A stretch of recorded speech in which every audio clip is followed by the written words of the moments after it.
Pardon? Pour l'état, les papiers. Vous savez, je suis là, je ne dérange personne. Vous avez l'autorisation? Attendez.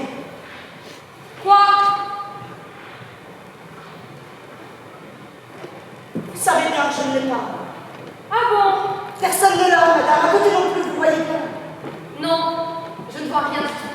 C'est trop dur, on ne peut pas se la payer, l'autorisation. C'est illégal de vendre ici sans autorisation. Ça dérange qui, monsieur? Tu me cherches?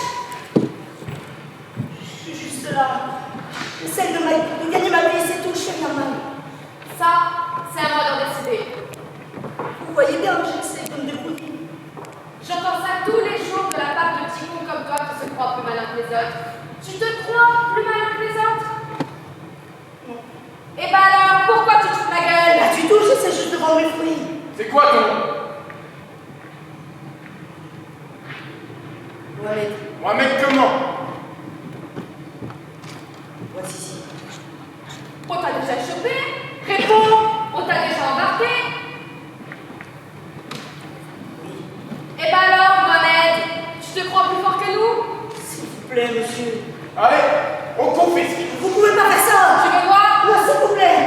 Il faut que tu te rentres ça dans le crâne. La rue, c'est chez nous, et c'est comme on le décide de nous. Attendez, vous pouvez pas! Je fais comment, moi?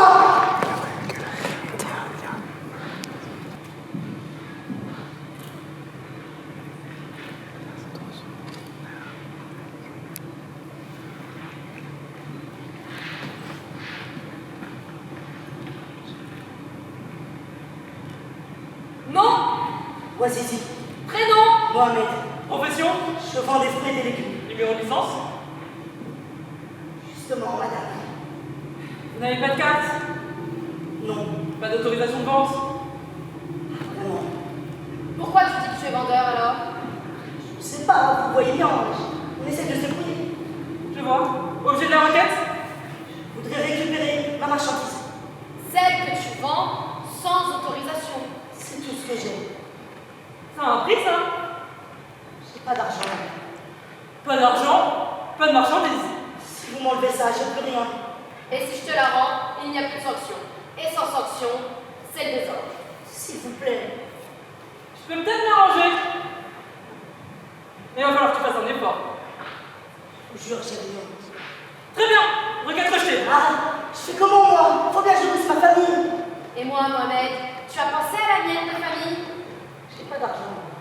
Eh ben tu vois, tu viens de faire une erreur. Tu pensais que tu n'avais pas d'argent, et puis d'un coup, tu as encore moins de choses parce que tu viens de perdre ta marchandise. On va la laisser courir, ou on se la distribuera entre collègues. Mais ce qui est sûr, c'est que pour toi, c'est fini. Je peux dire adieu à tes dates et à tes auberges. Qu'est-ce que vous faites? Suivant! S'il vous plaît! Suivant! Vous pouvez pas! Tout le temps, allez! Dégage! Ce mot-là, prononcé dans ce bureau de préfecture, ce mot que tous ont déjà entendu une fois, lancé avec mépris ou sifflant entre les dents, toujours le même. Dans les rues, lorsque les officiers patrouillent les balcons des garpistes, dans les bureaux de l'administration, lorsque les fonctionnaires rejettent votre demande et font un geste de la main, comme s'ils chassaient les mouches. Ce mot, que tout le peuple connaît, fait pour marquer la frontière entre ceux qui ont un pouvoir, même petit, même dérisoire, et les autres, entre ceux qui peuvent accepter, tolérer ou refuser, et ceux qui n'ont d'autre choix que de baisser la tête. Ce mot, tant entendu, auquel personne ne répond jamais, parce qu'il n'est dit qu'à ceux qui ne peuvent pas répondre.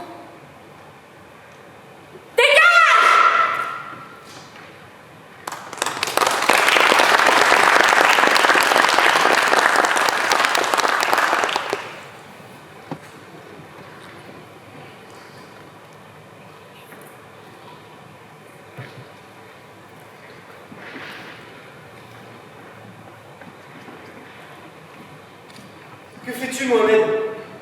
Je m'assois. En plein milieu de la rue? Ici. Ce sera bien. Personne ne fait cela, Mohamed. Allez, lève-toi. Je vais faire ce que j'ai décidé de faire. Ne reste pas là. Qu'est-ce qu'on va dire de toi? Les gens vont se moquer. Personne ne se moquera. Arrête, Mohamed. Les gens vont montrer du doigt. Les gardes vont sortir. Tu vas avoir des ennuis, Mohamed. Je n'en aurai plus. Que fais-tu, Mohamed? Je verse le contenu du bidon sur mon corps. Et l'odeur m'entoure, m'attrape, me saute à la gorge. Arrête! Tu es fou! Vous êtes loin. Vous ne pouvez pas m'en empêcher. Vous n'êtes même pas sûr de comprendre ce que je fais. De toute façon, même si vous vous mettiez à courir tout de suite vers moi, il serait trop tard. Nous arrêtons de marcher. Quelque chose est bizarre, oui, dans ta présence, t'as pas l'air, mais de là à penser. Je sors un briquet. Si nous avions le temps, nous te dirions Arrête, fils, pense à ta mère. J'avais le temps, je vous répondrais que je pense à elle. Si nous avions le temps, nous te dirions arrête, fils, imagine toutes ces années dont tu vas te priver. J'avais le temps, je vous répondrais que ces secondes sont comme des vies entières. Tout va trop vite. Tout est trop lent. Le bruit du briquet lorsque mon pouce glisse dessus. D'un coup, une torche humaine, et nos bouches qui s'ouvrent, médusées. Une couverture, vite. Des manteaux, vite. Éteignez les flammes, amenez les secours, vite. Respire encore. Que reste-t-il de moi? Un corps tordu par le feu. Non, Trace noircie sur le sol. non, Que reste-t-il de toi? vous ne le voyez pas. Les traces d'une vie gâchée. Non, un attroupement et une colère partagée. Comment ça commence? Comment ça prend? Comment on dit d'un incendie? Comment ça grandit cette chose dans la rue de bouche en bouche? Comment ça entre dans les maisons comme une nouvelle qui vient percuter les vies de chacun? Comment ça produit un choc? Comme un coup de poing qui vous laisse souffle court? Comment ça court de quartier en quartier pour saisir d'incrédulité la ville entière? Comment ça répète toujours les mêmes phrases? De balcon en balcon, dans les arrière-cours et sur le pas des portes. Basboussa? Vous êtes sûr? Mais je l'ai vu ce matin. Comment ça n'en croit pas ses yeux, ses oreilles, dans tout un quartier? Le fils de Manoubia? Mais qu'est-ce qui s'est passé? Comment ça pousse les gens dehors pour aller voir de leurs propres yeux les traces calcinées sur le sol, les policiers déployés devant le bâtiment?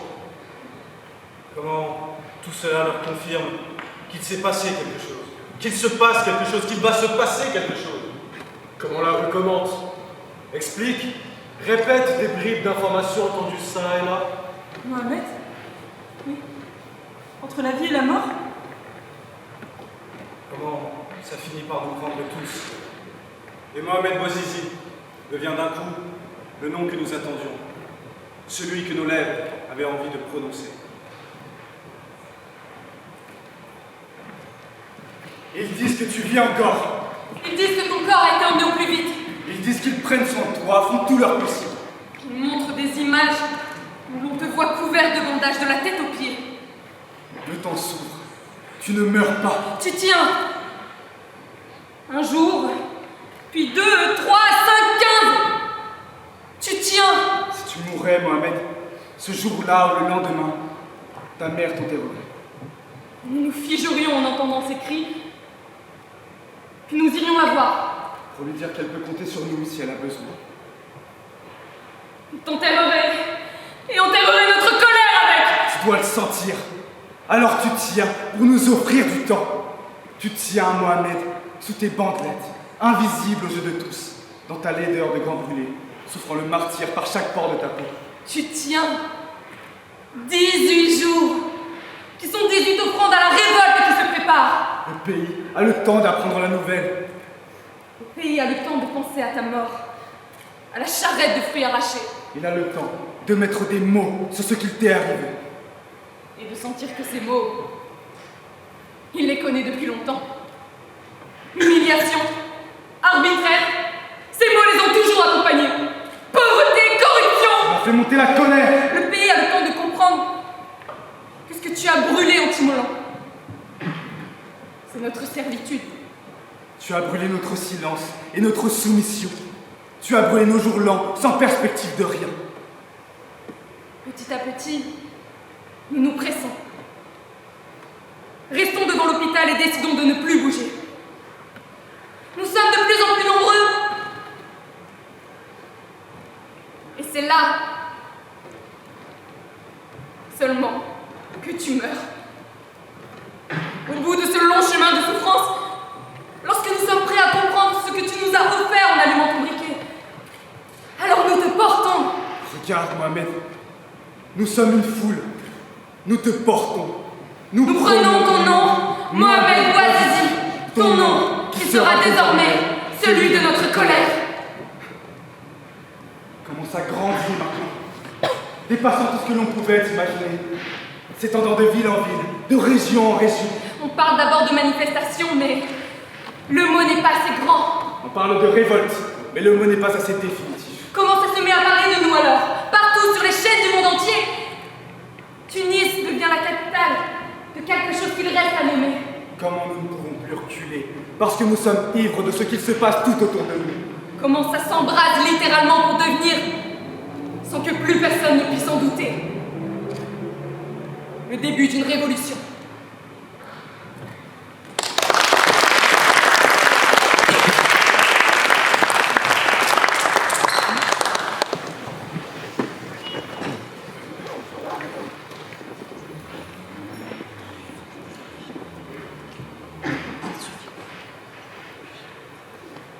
La colère de la vie trop chère, ça ne suffit pas. Chômage, la corruption, La fatigue de traîner sa peau sachant que rien n'adviendra. Ça ne suffit pas. L'indignation face au mépris des plus riches, la captation des richesses, L'humiliation permanente. ça ne suffit pas. Même l'immolation de Mohamed Bouazizi. ça ne suffit pas. Il faut aussi l'humiliation de nos pères et celle de nos grands-parents. Il faut un longtemps de révolte avortée, de manifestations réprimées. Il faut être de milliers de colères avalées, les chines pliées de père en fils depuis des générations. Et ce qui naît alors, c'est ce qui nous traverse aujourd'hui. C'est une rage plus vieille que nous. Ce n'est pas seulement nous qui emplissons les rues de nos villes. Ce sont les fantômes de ceux qui nous précédèrent et ne purent pas crier. Dans la mort de Mohamed Bouazizi, Il y a des milliers de cris de joie, est-ce que tu les entends? des volées de pierres, des semaines entières de manifestations. Ce que contient ce jour, c'est un slogan qui se répand à toute allure de pays en pays. Ce que contient ce jour, c'est une accélération du temps, le sentiment que les régimes sont des dominos et que nous pourrons peut-être les faire tomber. Ce que contient ce jour est trop grand pour nous. Mais nous le prenons, nous le nommons, nous le brandissons avec fierté. C'est la liberté. Aimer, revendiquer, défendu. Dites-le avec nous. Aimer, revendiquer, défendu. Tout le monde ensemble. Aimer, revendiquer, défendu. Tu as vu? Non. Au Caire. Quoi? Ils sont descendus dans la rue. C'est pas vrai? Notre foule grandit, ici, ailleurs, au Caire et à Tripoli. Des frères et des sœurs que nous ne connaissons pas, mais qui nous ressemblent. Nous prenons les mêmes risques, bravons les mêmes interdits, crachons sur la même mort. Ici ou là. Vous avez vu? Non? Homs, Hassana. Quoi? Nous sommes d'un coup si nombreux. Vous avez vu? Non? Ben Ali, Moubarak, Kadhafi, Bachar el-Assad. Ces noms que l'on prononçait hier avec crainte sont aujourd'hui raillés. Vous avez entendu? Non? Hier, dans la manifestation, avenue Bourguiba, Ils ont changé les slogans. Explique. Ce n'est plus le pain que nous réclamons. Ah non? ce ne sont plus les réformes. Mais qu'est-ce qu'on réclame alors? Ben Ali, dégage! Non! Qui a osé? Un d'entre nous. Ben Ali, dégage! Repris immédiatement par toute la foule, comme si elle attendait ces mots depuis longtemps. Ben Ali, dégage! Et il n'y a plus d'autres revendications, plus d'appel aux réformes. Juste ce mot, si souvent reçu en silence, tête basse, mais repris cette fois par ceux qui l'humiliaient et hurlaient à plein poumon. Dégage!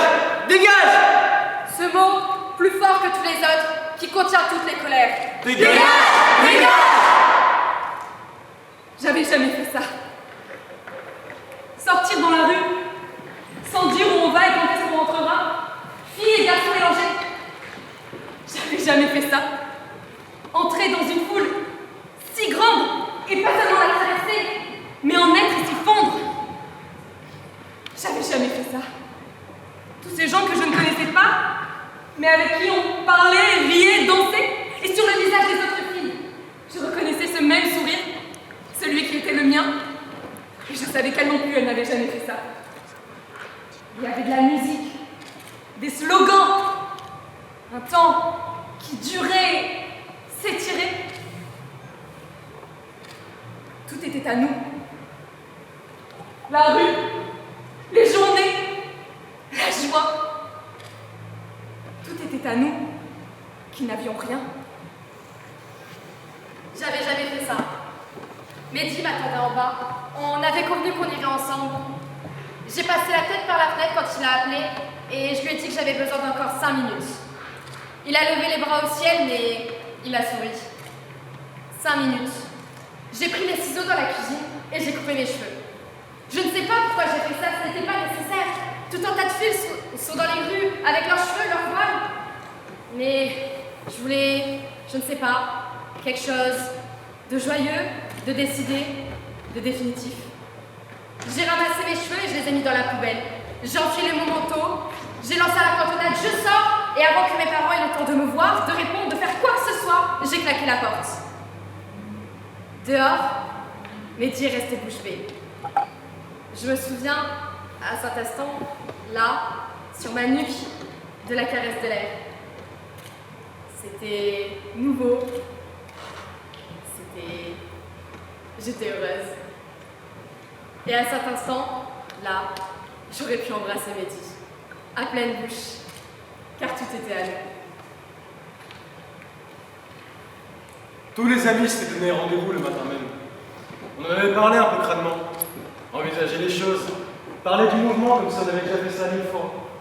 Comme si on était tous des experts en révolution, comme si on maîtrisait cette chose qu'elle laissait. Elle était même l'expression de notre volonté, l'émanation de notre sens de l'organisation politique. Mais quand je suis arrivé sur l'avenue, je suis resté pétrifié. J'ai même mis les mains sur ma bouche. Tant de gens, là, tant de gens dans les rues, sur les toits, partout. J'avais jamais fait ça. S'approcher des lignes de police. Venir près, toujours plus près, pour leur montrer qu'on n'a pas peur, pour les défier, leur gueuler nos slogans à la figure, leur montrer notre jeunesse, notre beauté, la panique lorsqu'ils chargent, l'énergie dans tout le corps, la voix intérieure qui te dit que là, c'est pour de vrai. J'avais jamais couru comme ça, à toute vitesse, avec le bruit sourd de leur charge dans le dos. Prier pour que la rue dans laquelle on vient de tourner ne soit pas un cul-de-sac. Courir encore, à bout de souffle. Et quand enfin tu sens qu'ils ne sont plus là, quand enfin tu sens que tu leur as échappé, s'allonger par terre, souffle court, et rire.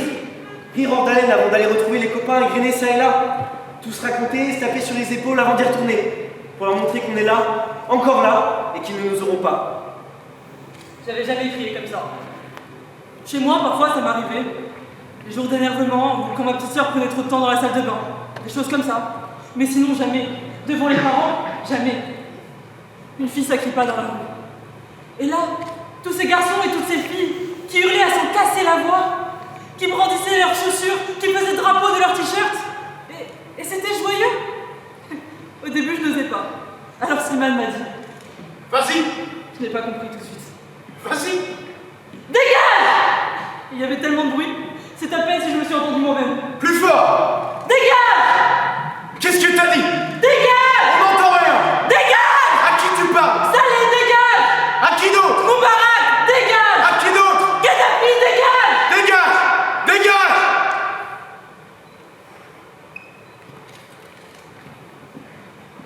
Je m'appelle Yassine. Quelque chose a changé. D'habitude, je ne sors pas. Ne la tape pas quand je suis là. Les rares fois où je suis sorti, à mon retour, je lui ai trouvé le visage tuméfié. Elle se cache alors, craignant peut-être que je me jette sur lui, ou plus certainement que je renonce définitivement à sortir. Son sourire à lui. Comme si tout cela ne me regardait pas. Me défiant même d'oser dire un mot. Me rappelant qu'il est le père qui tape sur elle quand il veut, si ça lui chante de taper. Là, je suis sorti. Je voulais en être. Une fois dans la rue, j'ai presque honte de le dire, mais je n'ai plus pensé à elle. Je n'ai plus pensé à ma vie de rien, à la peur de retrouver un jour ma mère allongée sur le carrelage de la cuisine dans une mare de sang. Je n'ai plus pensé à rien. Je me suis glissé dans la foule et j'ai gueulé avec ceux qui m'entouraient. J'ai gueulé, c'était bon. J'avais jamais fait ça.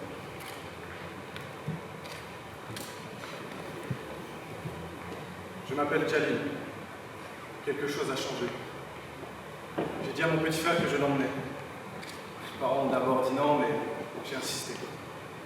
J'ai dit que je veillerais sur lui, que je ne le lâcherais pas des yeux. J'ai dit qu'on ne prendrait aucun risque, mais qu'il fallait qu'on sorte, qu'on ne pouvait pas rater ça. Je m'appelle Farouk. Je ne sais pas à quel appel j'ai répondu. Il y avait du bruit dehors, je l'entendais de chez moi. Est-ce qu'on peut dire cela? Que je suis descendu par simple curiosité pour voir de plus près. Et puis, un peu plus près, cela ne suffisait plus. De beaucoup plus près, il fallait en être. Alors j'ai pris ma place dans la foule. Un de plus. Scandant avec la même rage. Riant avec la même candeur. Comme les autres, Tarek, comme les autres, Kamel, Jamila, ni plus ni moins. Quelque chose a changé. Comme les autres, comme des dizaines d'autres, des centaines d'autres, des milliers d'autres. Et nous ne sommes pas une foule. Ça, c'est ce qu'ils veulent nous faire croire. Comme ils disent, trouble pour ne pas dire soulèvement ou casseur, pour ne pas dire jeunesse révoltée. Nous ne sommes pas une foule. Nous sommes des hommes, des femmes, ni plus ni moins. Nous sommes un peuple entier.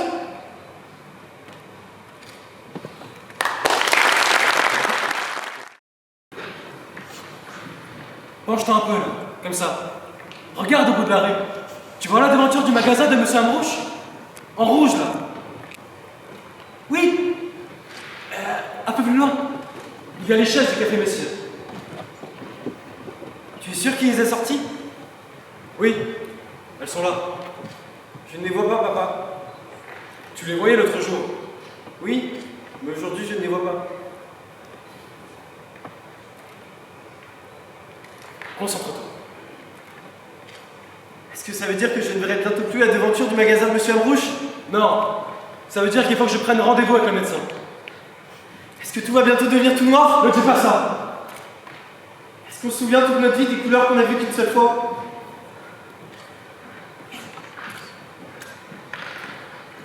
Nous allons transformer la journée de la police en journée de la colère. Et nous ne nous arrêterons plus maintenant. C'est notre temps. Les jours nous appartiennent. Nous les nommerons. Nous sommes Brumaire et Germinal. Il y aura la journée de l'égalité. La journée de la révolution. La journée du plaisir. La journée des étudiants. La journée du peuple. La journée de la liberté. La journée d'aller vous faire foutre. Nous proclamons la journée sans pouvoir. La journée du départ. La journée des filles, des femmes, des mères, d'Égypte, de Tunisie, de Syrie, de Libye. La journée du sourire arabe. Liberté, liberté.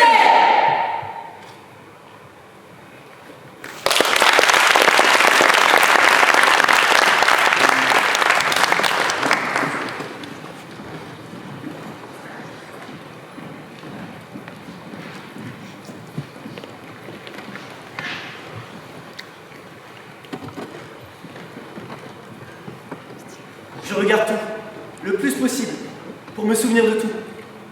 La lumière blanche qui entre dans la rue et tape sur les carrosseries des voitures, les grands immeubles de la place aux façades jaunes, les petits vendeurs de rue, les sacs d'épices sur les étals. Je vois tout. Et pourtant, je vois de moins en moins bien. C'est comme si le monde ne voulait plus que je le contemple. Mais il murmure à mon oreille. Et c'est nouveau. Alors j'écoute. De toutes mes forces, j'écoute. Je sais ce que tu vas dire. Tu as mis des baskets. Je comprends que tu ne comprennes pas. Je comprends pour moi, c'est normal. Tu ne peux pas sortir. Mais je ne demande rien à mère. Pas cette fois. Tu entends le bruit dans les rues. Toute l'avenue, oui, je l'entends jusqu'à la place. Aujourd'hui, plus nombreux qu'hier.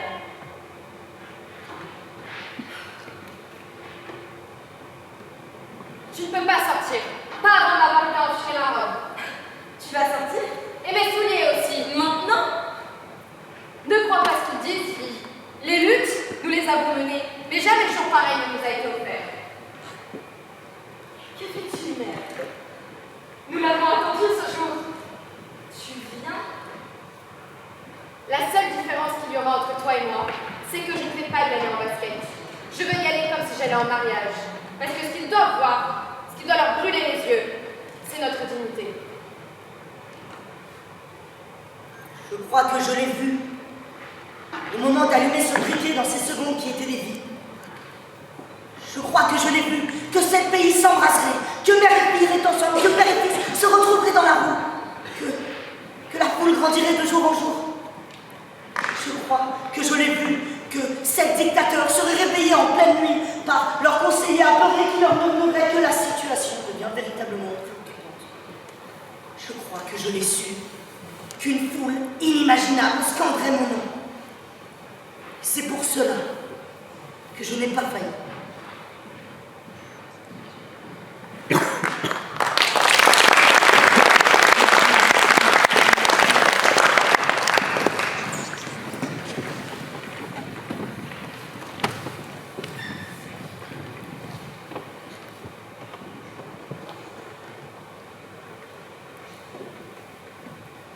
Nous t'avons suivi, Mohamed.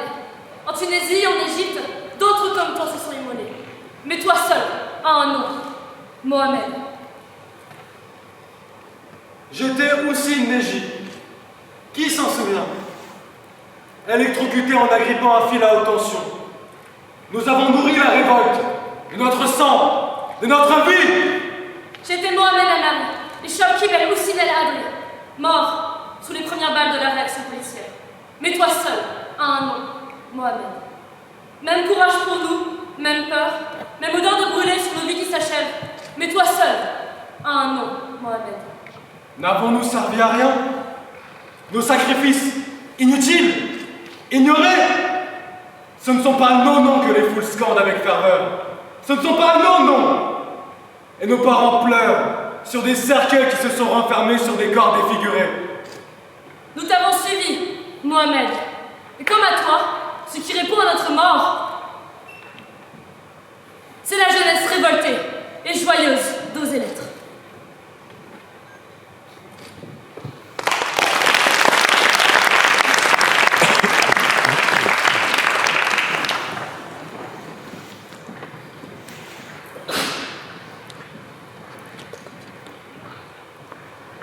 Tu dirais quoi, toi, si tu pouvais?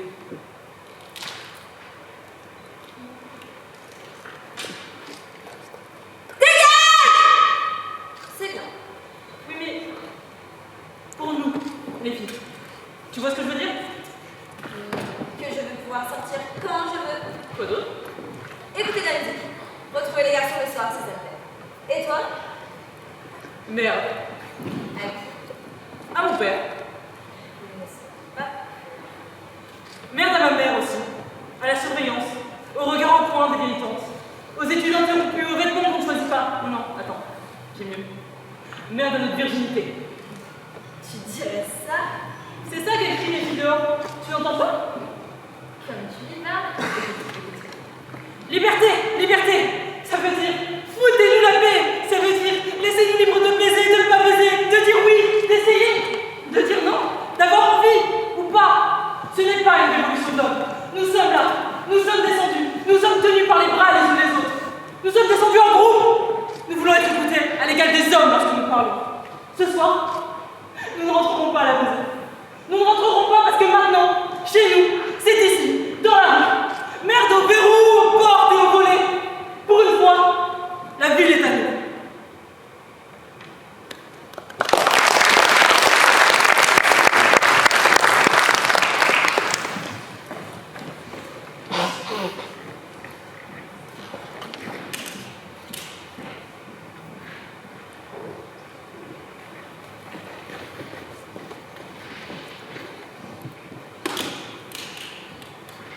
Tu vas parler? Qu'est-ce que tu veux que ça me foute? Allez, viens, c'est juste à côté. Laisse un peu les choses dehors. Il y aura tout le monde. Qu'est-ce que tu crois qu'il va dire? Je ne sais pas. Qu'il a entendu? Qu'il va écouter les revendications de son peuple? Rendre l'argent et faire pénitence? Mendier dans les rues? Lui, sa femme, ses cousins? Une longue colonne de mendiants qui vivront dans le monde. Tiens, arrête! Viens d'abord. Je viens. Moi et des centaines d'autres. Dans toutes les rues de la ville. C'est pareil à Tunis et au Caire. Dans les cafés, devant les postes de télévision. Il y a toujours ce moment-là. Celui de la première allocution du président depuis le début des troubles, comme ils disent. Et c'est toujours à la télé nationale, avec un air grave, s'adressant au peuple entier. Sur les avenues, on se presse. Il va parler, lui, le père de la nation. et on espère peut-être un peu encore en secret que tout s'arrête là. Qu'il reconnaisse ses torts et s'en aille à l'arme à l'œil, pourquoi pas. Mes chers compatriotes, citoyens, sujets, j'ai entendu la colère d'une partie de la population. Je connais les difficultés de la situation que nous traversons. Le chômage pour les jeunes, les loyers souvent trop chers, la situation macroéconomique qui influe justement sur les prix de l'essence pour notre peuple. Tout cela, je le sais, je l'entends, pèse sur les vies de beaucoup d'entre nous. Et croyez bien que j'y travaille. Mais aujourd'hui, plus que tout, notre pays a besoin de calme. Les forces extérieures agissant sous main afin de déstabiliser notre nation. Je suis le garant de l'ordre. Et je ne laisserai pas faire ça. Je déclare donc l'état d'urgence et un couvre-feu effectif dès ce soir à partir de 20h. Ma priorité est de rétablir l'ordre. Mes chers compatriotes, rentrez chez vous.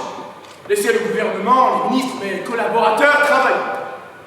Je mets en garde ceux qui auraient pu croire de bonne foi à un mouvement spontané et populaire.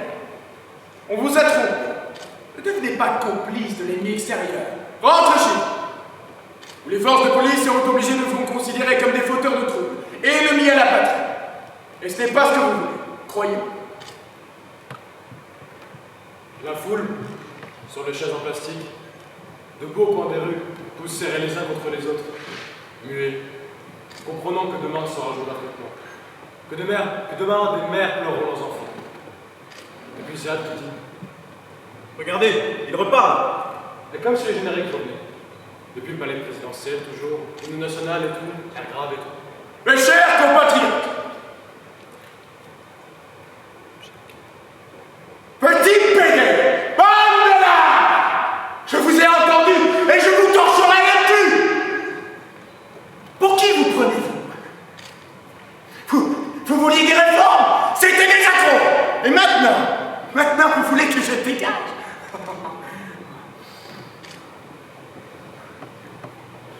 Mes chers compatriotes, tapez, dégénérez. Rentrez chez vous, je considérerai personnellement chacun d'entre vous comme un conspirateur, ennemi à la patrie, racaille. Rentrez chez vous, vous m'entendez? Vous pleurez sur votre misère, car je vous le dis, mes chers compatriotes, demain, ça va se finir.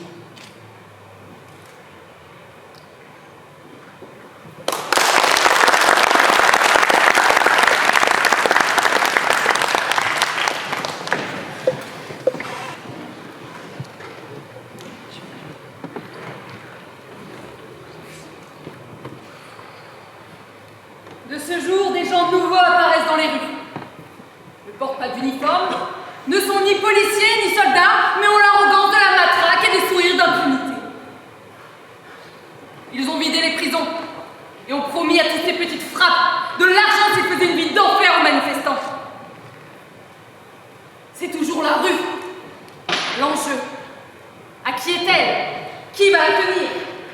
Chaque place, chaque carrefour compte.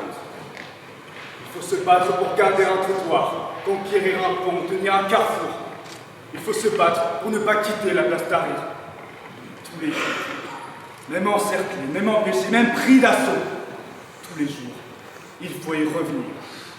Car à la fin, celui qui tiendra la rue tiendra le pays.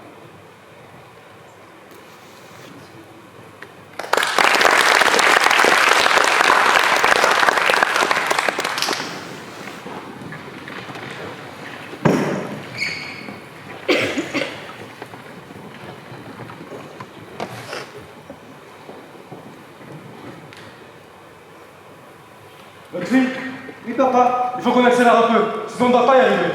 Pourquoi? Il y a des rues bloquées, on risque de mettre du temps. Tu crois que le médecin sera là? Bien sûr qu'il sera là, on a rendez-vous. Tu me lâches pas la main, d'accord? Nous descendons. Je sens dans l'escalier le pas du père plus pressé, plus anxieux. Dès que nous sortons dans la rumeur nous accueille. Il a un mouvement d'hésitation, de peur, je crois. Il est surpris. La rumeur est si proche. Il prend ma main et tourne à gauche, me tire le bras presque. Il marche vite. Je ne sais pas à quelle heure nous arriverons chez le médecin. Je ne sais même pas si le médecin sera dans son cabinet. Je souris. C'est la première fois que j'arrive à voir avec autre chose que mes yeux. sens la ville autour de moi, ses bruits, son roulement, les voitures de moins en moins nombreuses au fur et à mesure que nous rapprochons des zones de manifestation. Les cris au loin, les gens qui courent sur les trottoirs, ça et là, les voix qui appellent. Je vois tout. C'est comme si la ville me parlait. Et je sais qu'elle va nous attirer en son cœur, là où sont tous les autres, parce qu'elle a besoin de chacun d'entre nous. On était partis avec mon cousin Walid et ses copains. J'étais le plus jeune des 5. On avançait vite dans les rues. Walid était venu sur la place la veille. Il a dit qu'il valait mieux arriver par le musée que par l'ambassade des États-Unis. On l'a suivi. Et puis, dans la rue Talat Arbre, on s'est arrêté. La foule était dense. Et là, à quelques mètres de nous, on a vu nos pères. Les 4 frères venus ensemble. Quand j'ai vu nos pères, j'ai su que ça allait être énorme. Je vois passer des groupes qui courent en sens inverse. Ils crient, essaient de tenir un corps à 2 ou 3, mais l'homme inconscient est lourd et ce n'est pas facile. Une jambe traîne. 2 d'entre eux portent des t-shirts avec infirmier écrit dessus. Essaient de tenir le blessé par les bras, mais sa tête pend dans le vide. Nous avançons, les laissant à leur encombrement, répétant à tue-tête « Médecin, médecin !» sans savoir si celui qu'ils tiennent est en train de mourir ou reprendra ses esprits dans quelques minutes. Est-ce que c'est cela l'histoire? Cette espèce de chose nerveuse qui va vite, cette tension qui vous fait perdre votre sang-froid, s'engouffre dans les rues, crie, vous force à courir. Est-ce que c'est comme ça qu'elle se fait, l'histoire? Lorsque la foule décide de s'arrêter devant un palais et pas un autre, de tout détruire ou de passer son chemin. C'est fait de rumeurs, de fausses informations, de mouvements confus et de panique, l'histoire.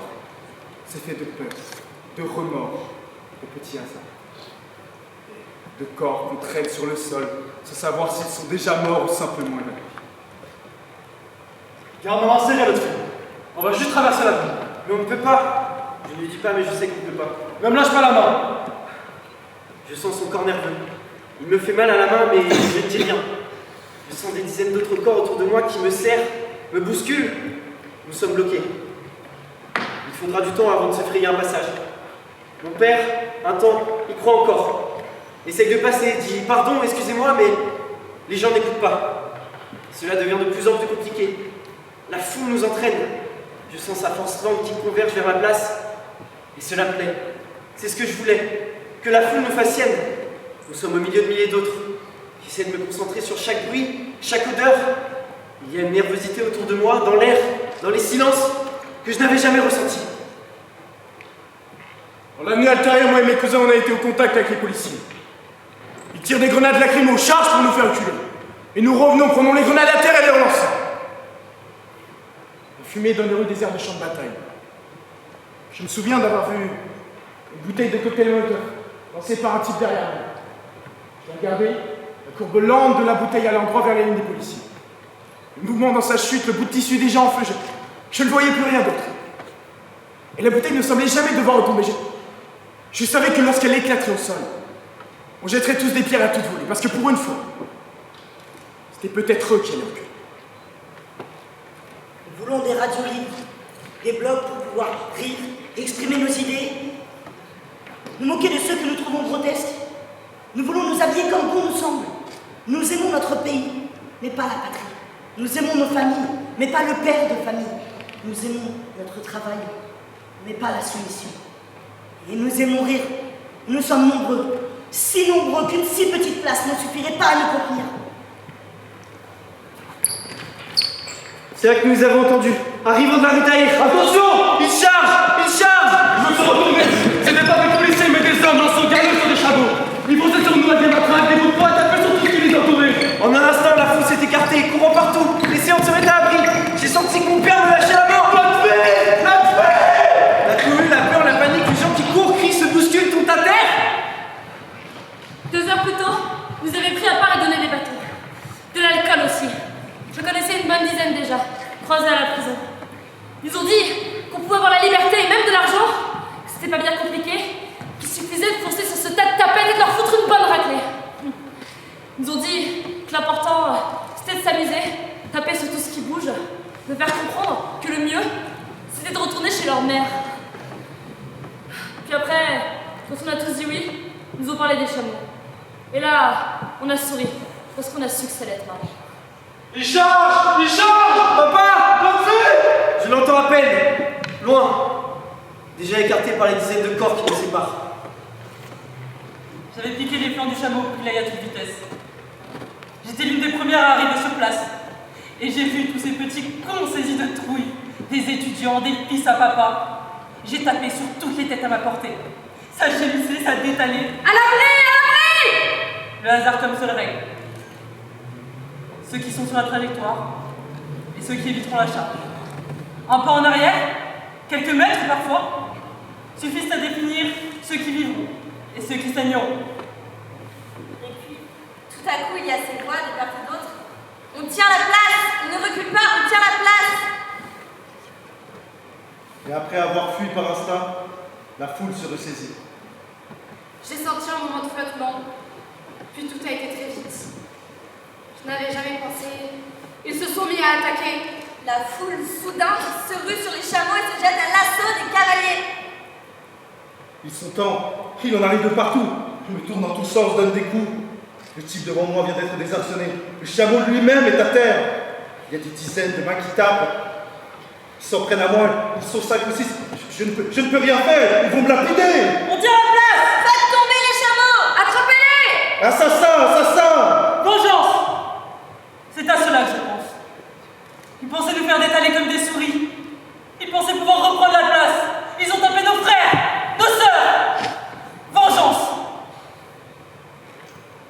Je vois les types qui traînent à terre en cavalier.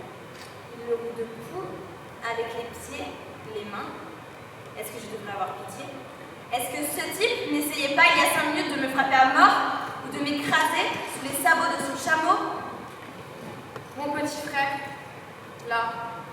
Mon petit frère que j'avais emmené avec moi pour qu'il voie ça, sur lequel j'avais promis de veiller, d'un coup se rue sur un des cavaliers. Je le vois, quelque chose m'arrête. Ils sont tout en groupe, à taper, à crier. Je m'approche, et là, je le vois. Mon frère, encore le dernier à taper, essuyant la semelle de ses baskets sur le visage de l'homme. Mon petit frère. Et là, je pensais que des hommes allaient surgir, demander des comptes, l'emmener. Je pensais qu'est-ce qu'il avait fait, lui vaudrait la prison. Mais les hommes autour de lui tapent sur l'épaule, le félicitent. Et mon frère sourit. Il sourit.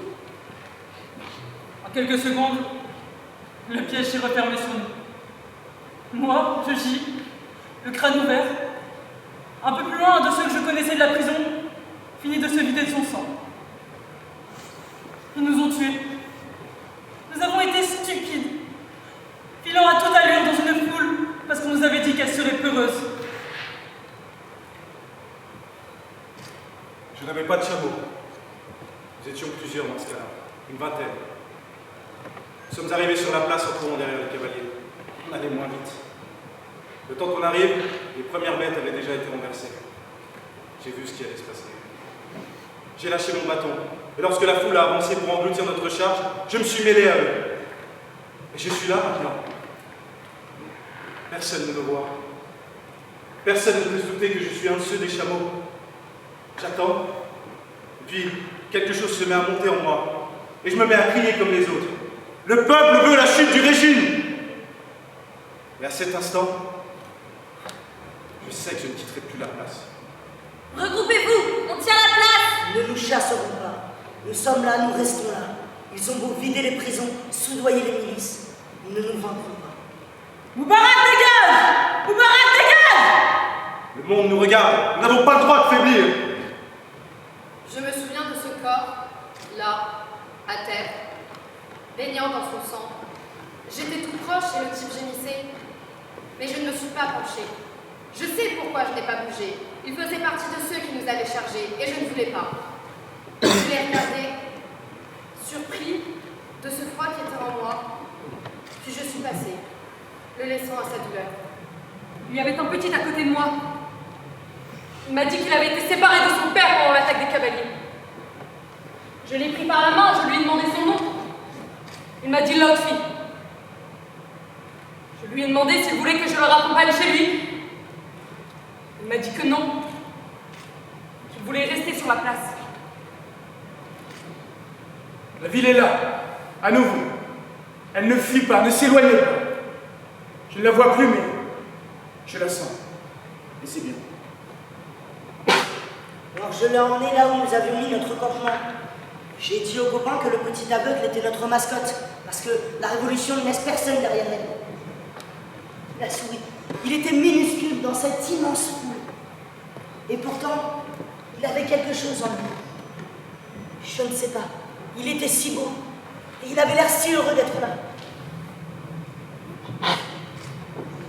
Ce jour-là, je le sais. Nous avons fait ce que nous devions faire. L'attaque des chameaux était une infamie et nous les avons battus. Mais ce jour-là, je vais te dire, c'est la dernière fois où j'y étais fière. Je suis rentrée à la maison avec mon frère et j'ai su que nous ne retournerions pas ensemble sur la place. Lui irait avec ceux qu'il appelait le héros, et moi, je retournerai avec mes amis de l'université. Parce que quelque chose de nous est mort, place Tabré, sous les sabots des chameaux. Et c'est une raison supplémentaire encore de leur en vouloir.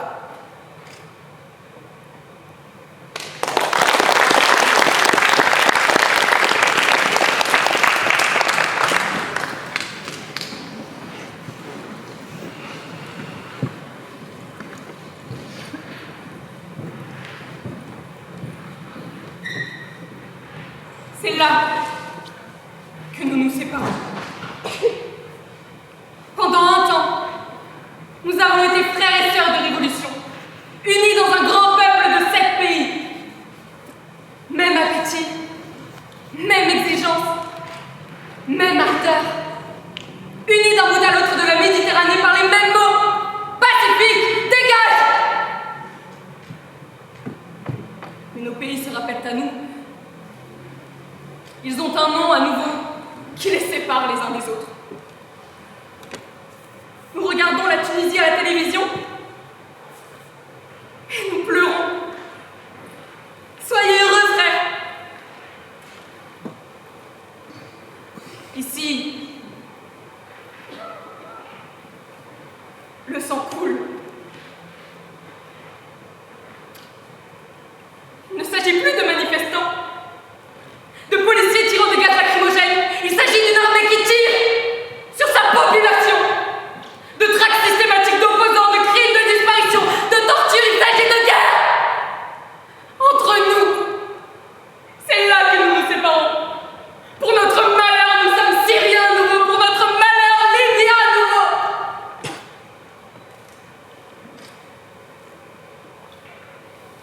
Les experts commencent à dire que tous les dictateurs ne tomberont pas.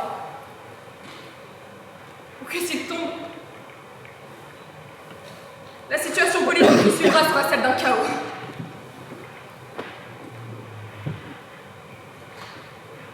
Où est la belle réjouissance du début? Quand tous pensaient que les vieux colosses allaient partir ensemble, renversés par le même vent? Où sont nos sourires de défi et notre irrévérence?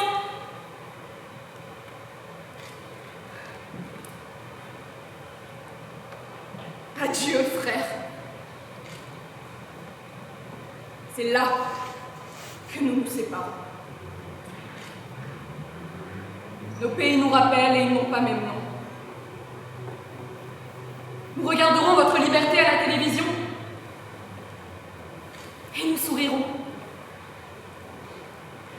Car votre victoire, lorsqu'elle sera pleine, sera lumière dans notre chaos.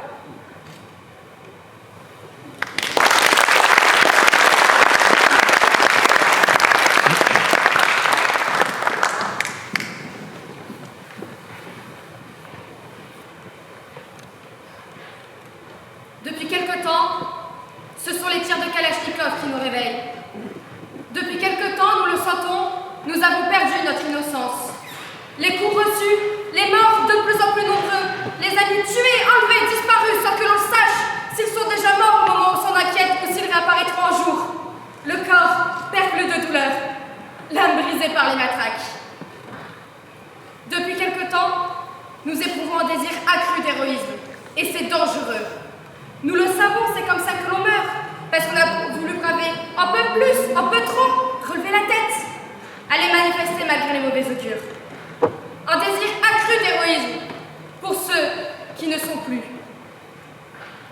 Depuis quelque temps, nos manifestations sont des funérailles.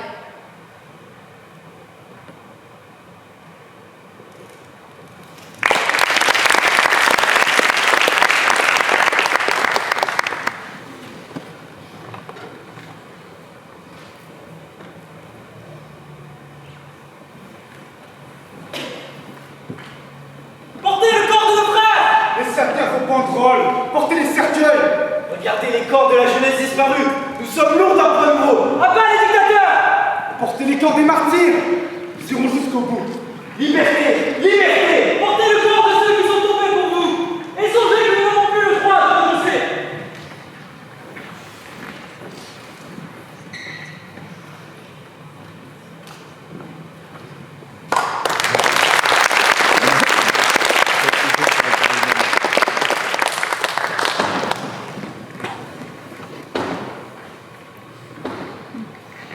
Ce n'est plus une révolution. Pourquoi dis-tu cela? C'est devenu une guerre civile. C'est toujours ainsi. Il y a toujours une partie de la population qui ne veut pas ça, qui résiste. Deux camps, face à face, ce n'est pas une révolution. C'est une guerre civile. Ne dis pas ça. Tu ne veux pas le voir. C'est un vieux monde qui meurt. Et tu pensais que cela se ferait dans la joie? Il se bat, réagit, secoue sa carcasse, essaie de sentir. Et ça saigne. Les gens meurent. Un monde disparaît. Ça prend du temps. C'est ça.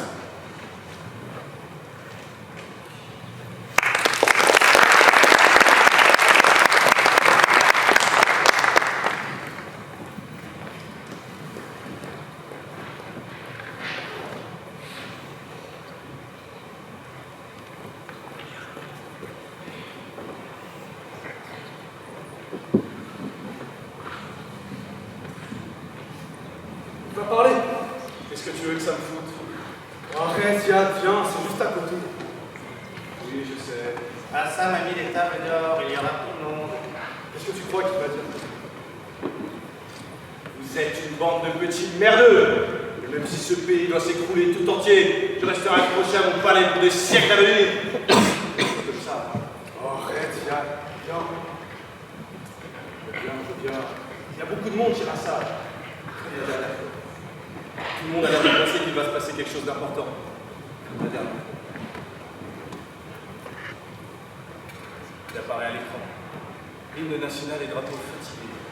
Comme la dernière fois. La mine grise. Cela nous réjouit. Et il parle. Comme la dernière fois. Mes chers compatriotes, depuis quelques jours, le pays connaît des troubles graves. Une partie importante de la jeunesse exprime, par ces manifestations, des revendications légitimes. J'ai entendu les aspirations de mon peuple. Je réunirai dans les plus brefs délais le Conseil des ministres, afin de faire une série de réformes sans précédent. 4 milliards vont être injectés dans le système éducatif, 8 milliards dans l'aide au chômage. Nous devons retrouver le chemin de la croissance et de l'initiative. En outre, je mettrai sur place une commission contre la corruption, indépendante, qui aura pour seul objectif de venir à bout des vieilles pratiques. Mes chers compatriotes, rien n'est impossible à notre pays, pourvu que nous restions calmes et que nous marchions tous dans le même sens. Et la foule alors qui se lève, s'embrasse. Il rit, se moque du dictateur à la mine grise, commande ses cernes, ses traits tirés. Ils sont heureux, parce qu'il a perdu de sa superbe. Puis Yad qui dit: Attendez, il reparle. et la télévision se rallume, et il les drapeaux. Mes chers compatriotes, bande de petites raclures! Cela fait 50 ans que je fais de la politique, et vous voulez vraiment que je finisse comme ça?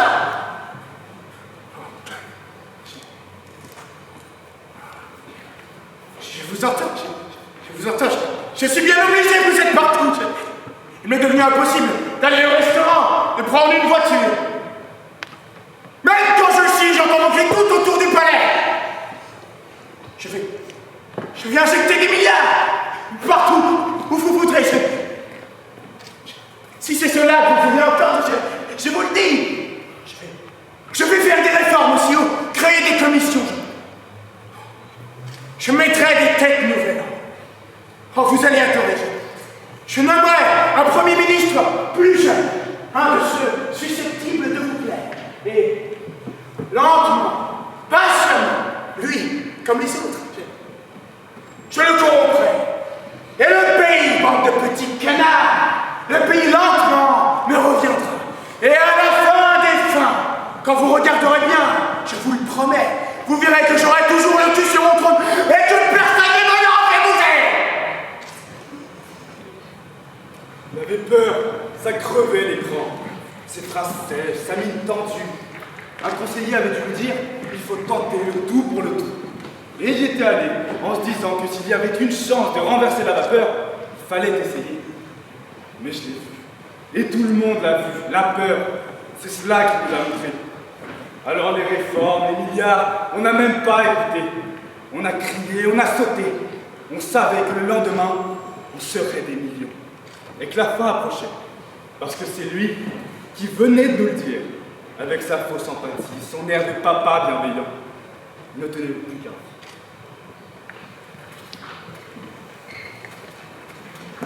Ce que nous trouvons inacceptable, ce n'est plus la misère et les vies de 3 francs 6 sous.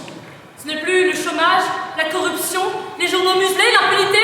Ce que nous trouvons inacceptable, c'est leur gueule, leur mou paternaliste, leur air de mépris, leur uniforme bien repassé, leur visage bouffi. Ce que nous trouvons inacceptable, c'est leur épouse aux milliers de souliers. Ce que nous trouvons inacceptable, c'est leur fils, leurs neveux, tous ces protégés qui ne sont rien, roulent dans des voitures de luxe et captent le pouvoir. Ce que nous trouvons insupportable, ce sont leurs mots, vieux, inchangés et sûrs d'eux-mêmes. Alors non, il n'y aura pas de réforme, parce que dorénavant il n'y aura de fin que lorsque les colosses tomberont.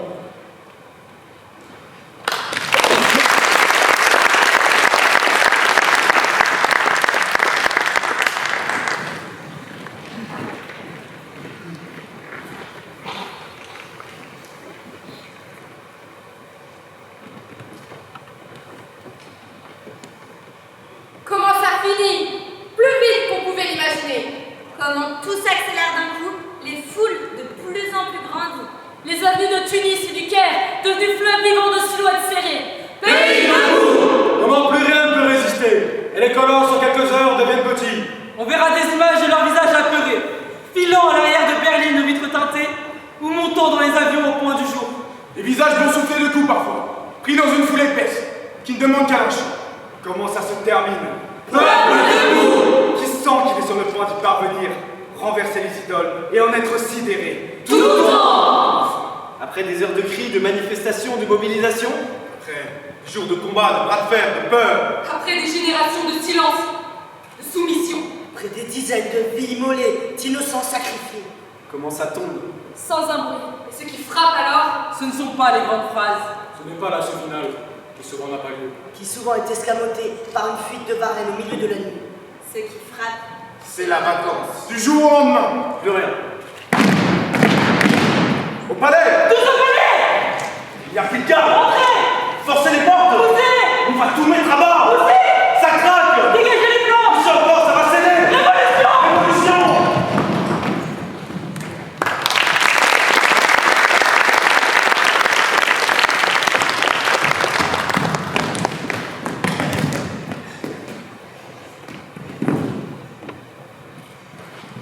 Je n'avais jamais vu ça.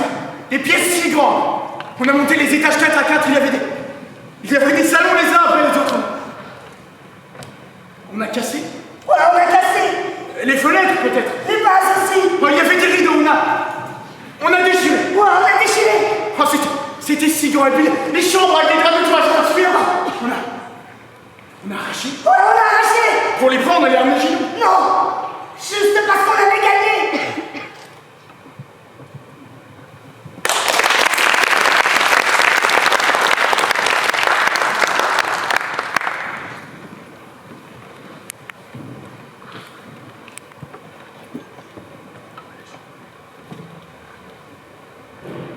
Quand je suis rentré à la maison, la première chose que j'ai vue en ouvrant la porte, c'est le visage de ma mère.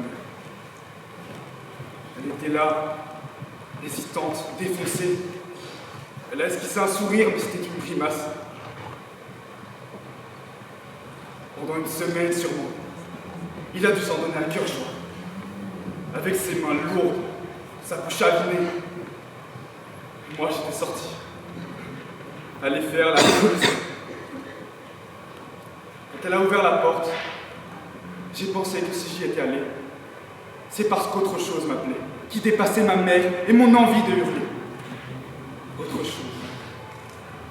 J'y suis allé. Et c'était lâche. C'était courageux. Même encore maintenant, je la sens, la joie. Même encore maintenant, tandis que je suis mort, je le vois, votre sourire. J'ai vu la foule devenir peuple, la colère devenir vague. Et tant pis si je suis tombé. Tant pis si je suis un de ceux qu'on comptera comme les victimes de ces jours de liberté. Je voudrais que vous m'enterriez comme ça, comme nous étions au milieu des rues, les bras bien tendus en l'air, souverains, joyeux. Je voudrais ne garder que cela, nos visages insolents de beauté. Écoute, reste là, à côté de moi. Ne bouge pas. Là, au milieu de la rue. Pendant un temps, la ville est à nous. Tu le sens? Demain, il y aura les assemblées, les gouvernements, ceux qui tiendront, ceux qui démissionneront. De nouveaux pouvoirs, forcément décevants, et des combats encore, pour ne pas se faire voler notre liberté. Mais écoute, là maintenant, la ville est à nous. On a gagné! Pendant quelques heures, la ville est à nous seuls. Écoute, mes cheveux repousseront. Mais ce que ça fait, ça, on ne l'oubliera pas. On a dansé, on a crié et ça les a fait tomber. On a ri et ça les a fait fuir. Je me rappelle encore de l'air chaud là sur ma nuque. Embrasse-moi. Je veux que ce baiser sur cette place fasse partie de ma vie. Je sais que cet instant est ce qu'il y a de plus proche de ce que je suis vraiment. Alors viens, nous avons gagné. Embrasse-moi. Au moins une fois, une seule fois, j'aurais connu ça. L'air chaud sur ma nuque et tes lèvres sur les miennes pour célébrer nos victoires.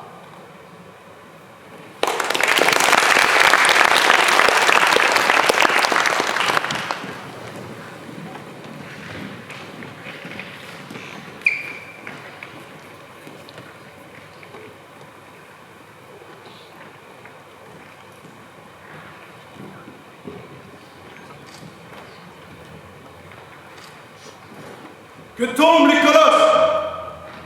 Ceux qui ont vu cela resteront changés pour toujours.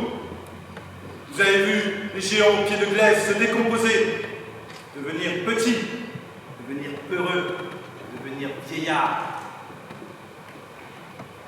Vous avez vu les peuples danser. Rien ne peut redevenir comme avant. Ce n'est pas vrai. Bien sûr, d'autres dictateurs viendront. Bien sûr, pour aspirer le sang, pour la Libye le sang. Bien sûr, le pouvoir écarté, le pouvoir remplacé. Tout ça pour ça, disent déjà certains d'entre vous. Mais quand même, vous avez été libres. Pas de naissance, pas d'évidence, mais de combat. Il faudra raconter cela. La joie indestructible. Avoir senti l'histoire, que vous l'ayez faite ou qu'elle vous ait traversée. Les mots dorénavant, vous les connaissez. Ils sont en vous. Ne vous quitteront plus. Prononcez-les encore. Murmurez-les à vos enfants. Répétez-les sans cesse. Ils sont en vous. Vous les avez gagnés. De haute lutte. Il faudra les dire. Car le monde en a besoin. Sans cesse. Comme un souffle de vie, de rage, de jeunesse et d'esprit. Il faudra les dire. Le peuple veut la chute du régime. Le peuple veut la chute du régime. Le peuple veut la chute du régime.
compris.